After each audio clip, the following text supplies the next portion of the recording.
Fuel crisis. এই fuel ক্রাইসিসে কিন্তু বাংলাদেশ সহ বিশ্বের অন্যান্য দেশও হচ্ছে।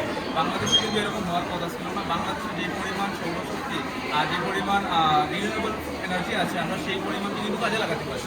তো আমি আর আমার টিম এই রিনিউয়েবল এনার্জি ব্যবহার করে এমন একটা প্রজেক্ট, এমন একটা যুগান্তকারী প্রজেক্ট উপস্থাপন করছি, যার মাধ্যমে বাংলাদেশের ফিউল ক্রাইসিস যেটা হচ্ছে, যেটা আমরা প্রতিনিয়তই ভুগছি, যেমন বাইরে বেরোলে গাড়ির জন্য ফিউল পাচ্ছি না, আবার বাসায় অনেক সময় ইলেকট্রিসিটি থাকছে না।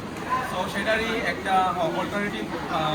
অল্টারনেটিভ ফিউল হিসেবে আমরা গ্রিন হাইড্রোজেন ফিউল প্রস্তাব করছি। এখানে ফার্স্ট অফ অল আমাদের গ্রিন হাইড্রোজেনের মাধ্যমে আমরা বিভিন্ন পরিবহনে, এরপরে ইলেকট্রিসিটি উৎপাদনে এবং ফিউল হিসেবে তা ব্যবহার করব।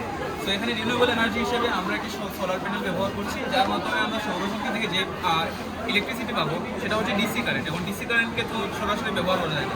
তো সেই ডিসি কারেন্টকে আমরা পাওয়ার কনভার্টারে নিয়ে যাব। এই পাওয়ার কনভার্টার সেই ডিসি কারেন্টকে এসি কারেন্টে রূপান্তর করবে। সেই এসি কারেন্টকে আমরা এনার্জি স্টোরেজ অর্থাৎ ইলেকট্রিসিটি স্টোরেজে রাখবো, এখানে পাওয়ার স্টোরেজে। সেই ইলেকট্রিসিটিকে আমরা পরবর্তীতে স্টেপ ডাউন ট্রান্সফরমারের মধ্য দিয়ে নিয়ে গিয়ে পানির ইলেকট্রোলাইসিস করবো। পানিকে ইলেকট্রোলাইসিস করলে ক্যাথোডে হাইড্রোজেন গ্যাস এবং অ্যানোডে অক্সিজেন গ্যাস উৎপন্ন হবে। যেই হাইড্রোজেন গ্যাস উৎপন্ন হবে সেটাকে আমরা হাইড্রোজেন লিকুইফায়ারের মধ্য দিয়ে নিয়ে যাব। এই লিকুইফায়ার সেই হাইড্রোজেন গ্যাসকে লিকুইড ফর্মে রূপান্তর করবে, এবং সেই লিকুইড ফর্মের হাইড্রোজেনকে আমরা পরবর্তীতে লিকুইড হাইড্রোজেন ট্যাঙ্কে স্টোর করবো।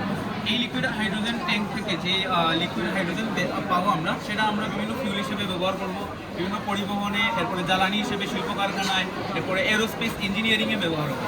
আর বাই প্রোডাক্ট হিসেবে যে অক্সিজেন বের হবে অ্যানোডে, সেই অক্সিজেনকে আমরা অক্সিজেন পিউরিফায়ারের মধ্য দিয়ে নিয়ে গিয়ে অক্সিজেনকে ফুললি পিউরিফাই করবো, এবং ফাইনালি অক্সিজেন ট্যাঙ্কে আমরা সেগুলোকে স্টোর করবো। এই অক্সিজেন আমরা বাংলাদেশের অভ্যন্তরে বিভিন্ন জায়গায় ডিস্ট্রিবিউট করবো, এবং আমাদের তো সেই পরিমাণ অক্সিজেন প্রয়োজন নেই। তো অতিরিক্ত যে অক্সিজেন আমরা পাবো সেটা আমরা বাইরের দেশে এক্সপোর্ট করবো।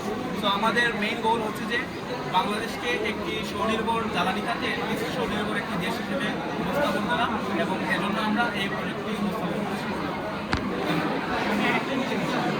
যে আমাদের বর্তমানে যে ফসিল ফুয়েলের উপরে যে আমরা অনেক বেশি ডিপেন্ড করছি, এটার জন্য যে আমাদের ফুয়েল রিজার্ভও অনেক শেষ হয়ে গেছে। ধারণা করা হচ্ছে যে আগামী 11 থেকে 12 বছরের মধ্যে আমাদের বাংলাদেশে যে ফুয়েল রিজার্ভ আছে, ফসিল ফুয়েলের রিজার্ভ আছে, এটা শেষ হয়ে যায়, কমপ্লিটলি ডিপ্লিট হয়ে যায়। এই জন্যই আমরা এই গ্রিন হাইড্রোজেনে সুইচ করতে যাচ্ছি, যাতে আমাদের ফিউচারে আমাদের এই ফসিল ফুয়েলের উপর অধিক নির্ভর করতে যাচ্ছি না। আবার ফসিল ফুয়েল ব্যবহার করলে আমাদের কার্বন ডাইঅক্সাইড এমিশন হয়, যার কারণে আমাদের গ্রিন হাউস গ্যাস এবং আবার গ্লোবাল ওয়ার্মিংও হয়। এগুলো সব কিছু থেকে আমাদের এই গ্রিন হাইড্রোজেন কমপ্লিটলি মুক্ত। ঠিক আছে, ধন্যবাদ তোমাদের এত সুন্দর একটা প্রজেক্ট উপস্থাপন করার জন্য।